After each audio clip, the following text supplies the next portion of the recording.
নমস্কার বন্ধুরা, রাধে রাধে। আমি পিঙ্কি আর আমার ব্লগে আপনাদের স্বাগত। এই দেখুন সকাল হয়ে গেছে, আপনাদের বলেছিলাম না। এই দেখুন সেই আমাদের সজনে গাছটা কি সুন্দর না বলুন, ভালো ডাটা হয়েছে। বড় হলে না সবাইকে দেব, আসবেন নিয়ে যাবেন বন্ধুরা। আমার বাবা না ওই গাছটা কাটতে একদম চাইছিল না জানেন, কিন্তু আশেপাশে বাড়িরা একটু পাতা পড়ে বলে কি অবজেকশন করছিল, কিন্তু আমরা কাটিনি। আমি বলেছি গাছ একদমই কাটা যাবে না। এই দেখুন কাজবাজ করে একটু চা খেতে বসেছি, একটু এনার্জি ড্রিঙ্ক বন্ধুরা জানেন তো, এনার্জি নিয়ে নিচ্ছি। এই যে দেখুন আমার মার আর বাবার কি অবস্থা। আমার কাকিমা মারা গেছে, আপনারা তো জানেন, কিছুদিন আগে জ্যাঠামশাই মারা গেছিলো, এবার কাকিমা মারা গেছে। কিছুই তো করতে পারছে না, দাড়ি চুল কাটতে পারছে না, তেল টেল মাখতে পারছে না, আবার হাই বলছে, দেখেছো? এই দেখুন এবার মা ওইদিকে সবজি কাটছে, রান্না করতে হবে তো। মায়ের আবার কাচাকুচিও আছে, শুরু হয়ে গেছে কাচাকুচি। এবার দেখুন এইদিকে চা খেতে খেতে আমার ভদ্রলোক আবার ওইদিকে উঠে গেছেন। এই দেখুন আমার নেনু বলে যাবে ঘুম দিয়ে উঠে আমার নেনু বুড়ি গুরু গুরু করছি। ব্রাশ করিয়ে একটু জল খাইয়ে দেব। এদিক ওদিক ঘুরে বেড়াচ্ছে ঘরের মধ্যে। ওর পাপা কিন্তু এখনও ঘুমাচ্ছে জানেন না। তো এবার ওকে একটু জল টল খাইয়ে একটু ব্রাশ করে আমি বাইরে আসবো বন্ধুরা। আমার অনেক কাঁচা আছে, ও মামার জামা কাপড়, ওর বাবার। এই দেখুন আমি শুরু করে দিয়েছি রীতির মতন কাঁচা। কি বলুন তো, মামায়ের ইউনিফর্ম, মাম্মাই কালকে জামা কাপড় পরে গেছিলো। ইউনিফর্মটা তো 2-3 দিন পরে যায়, তারপরে শুক্রবারে অন্য ড্রেস পরে যায়। তারপরে ওর পাপারও তো প্রতিদিন জামা কাপড়গুলো খুব নোংরা হয়, আর হাইওয়ে থেকে আসে যায় তো কি ধুলো জানেন না, প্রচুর পরিমাণে ধুলো, নোংরা হয়। ড্রেসটা তো ওর কাচতেই হবে বলুন। তারপরে হচ্ছে যে জামা কাপড়গুলো এমনি পরে যায় সেগুলোও কাচতে হয়, সেগুলো কাচতে হবে, ওগুলো কেচে দেব। কিছু কিছু মায়েরা তো কাচতে পারবে না, আপনারা তো শুনেছেন, কারণ মা হচ্ছে পরে কাচবে। মাদের আজকে মনে হয় 9 দিন হলো হয়তো, আজকে থেকে কিছু কিছু কাচা শুরু করবে। বাবার কিছু জামা কাপড়, ঘরের কিছু। এই জন্য আমি আমাদেরটা কেচে নিচ্ছি। এবার কেচে টেচে স্নান টান করে স্কুলের উদ্দেশ্যে রওনা দিতে হবে। স্কুলে যেতে হবে, অনেক কাজ আছে। আজকে কি করব বলুন তো, আজকে না মাম্মাইকে নিয়ে যাব বন্ধুরা, জানেন তো। এই দেখুন আমার প্রায় হয়ে গেছে ভিজানো, এবার কাচবো। কাচা কমপ্লিট হয়ে গেছে। স্নান টান করে এই বেরিয়ে পড়েছি তাড়াহুড়ো করে স্কুলের উদ্দেশ্যে। এই মাম্মা আর আমি চলছি। কি বলুন তো বন্ধুরা, ওর যদি স্কুলটা ছুটি থাকে না, আমি ওকে স্কুলে নেওয়ার চেষ্টা করি।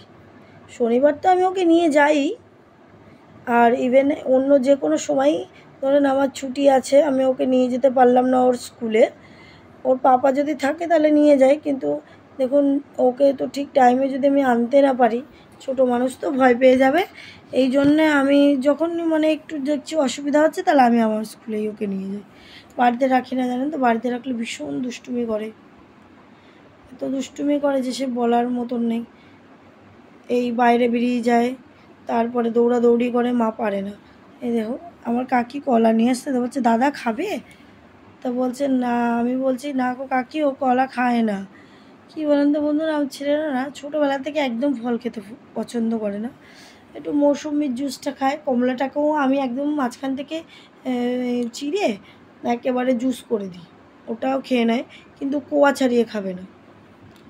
এই দেখুন বন্ধুরা স্কুল হয়ে গেছে, ভেতরে ক্লিপগুলো আর নেওয়া হয়নি, অত অনেক কাজ ছিল তো, আর অত সময়টা আমার হয়ে ওঠেনি। এই দেখুন পাপাকে দেখে দৌড়ে চলে গেল, জুতোটা পরলো কি কোথায় পড়ে গেল না। পাপাকে পেলে হয়, সব সময় তো পায় না, যেটুকু পায় বন্ধুরা ও খুব খুশি হয়। আর ওর পাপাও চেষ্টা করে যে ওকে টাইমিংটা দেওয়ার। কি করবে বলুন, সম্ভব হয়ে ওঠে না, তবুও করে। এই যে এইটুকু আমাদের নিতে এসছে, এটাই ও খুশি, আমিও খুশি, কারণ যেহেতু আমাকে হেঁটে যেতে হবে না বন্ধুরা। এই আমরা ঘোড়াই করে চলে যাব টাকবক টাকবক করতে করতে। এই দেখুন উঠে গেছি, হেঁটে তো যেতে হচ্ছে না বলুন, বেশি দূর না। এই এক্ষুনি পৌঁছে যাব, এই বাড়ি চলে এসেছি। এবার মাম্মাইকে খাইয়ে নিয়েছি, ওর পাপাও খেয়ে নিয়েছে, আমিও খেয়ে নিয়েছি। দেখুন কি করছে, বিছানা কি করেছে দেখুন, ঘিটিয়ে গুটিয়ে একেবারে ঘেটে বানিয়ে দিয়েছে ওর বাবা। ওর বাবার পিঠের উপরে লাফাচ্ছে, মুন্ডুর উপরে লাফাচ্ছে, এসব করছে। খুব মজা করে ওর বাবা থাকলে। এই যে আমরা ঘুমিয়ে পড়েছিলাম জানেন তো। এবার ওর পাপা ডিউটি গেল, একটু বায়না করছিল ছেলে, তা আমরা এই কাঠগোলায় আসলাম। এসে সোনাকে একটু খাবার কিনে দিলাম। তা লোভ সামলাতে পারলাম না। কাকিমা বলেছিল একটু ফুচকা নিয়ে আসবো পিঙ্কি। কাকিমা মানে আমার সহকর্মী আসবে আমার বাড়িতে এই কাজবাজ করতে। আমরা এই খাতাপত্র একসঙ্গে করি তো, এই জন্য মাসে একবার করি। তো ছেলেটা এত ভালো ফুচকা করে, ওর ফুচকার সামনে গিয়ে না আর লোভ সামলাতে পারলাম না, 10 টাকার খেয়ে নিচ্ছি। আর মাদের জন্য চুরমুর নিয়ে চলে এসেছি। ওই দেখুন আমার মা চুরমুর খাচ্ছে, কাকিমাকেও দিয়েছি, কাকিমাও খাচ্ছে। এরকম খাতাপত্র নিয়ে বসে পড়েছি, টোল টোপলা আমাদের ফুচকা ফুচকি। আর আমার ভদ্রলোক ঘুমিয়েছিল, ঘুম থেকে উঠেছে বলেই প্যাম্পাসটা পড়া রয়েছে বন্ধুরা।